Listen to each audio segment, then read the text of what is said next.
Today we are going to talk about a very, very special little lady. Why, you might ask?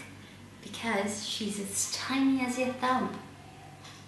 Come join me as we read about the story of Thumbelina.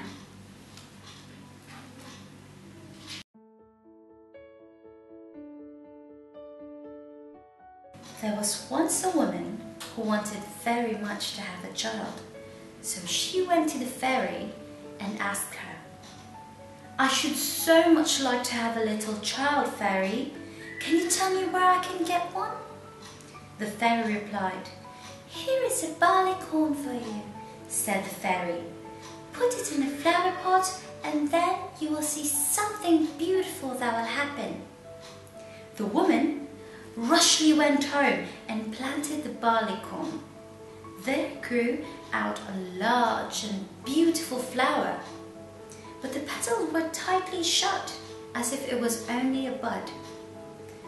"What a beautiful flower," said the woman, and she kissed the red and yellow petals. Suddenly, the flower burst open, and in the middle of the blossom sat a little girl, quite tiny, trim, but really, really pretty. She was scarcely half a thumb in size. That is why they named her Thumbelina. But one night, when she was lying in her pretty, elegant walnut shell bed, an ugly toad crept in through a broken pane in the window. She hopped on the table where Thumbelina was sleeping, and she said, "This would make a beautiful wife for my son," said the toad, taking up the walnut shell with Thumbelina inside and hopping with it through the window into the garden. There flowed a great wide stream with slippery and marshy banks. Here the toad lived with his ugly son, no different than the mom. Ugh, how ugly and clammy he was, just like his mother.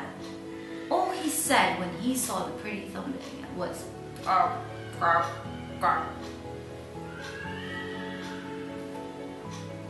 The tiny Thumbelina woke up very early in the morning, but when she saw where she was, she bitterly started crying, for she was placed in a great green leaf in the middle of the water, and she could not get to the land.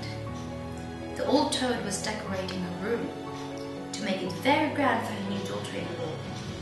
Then she swam out with her ugly son to the leaf where Thumbelina lay. The old toad said, "Here is my son. You shall marry and live in great magnificence down under the marsh," says the mother toad. Then they took the neat little cradle and swam away with it.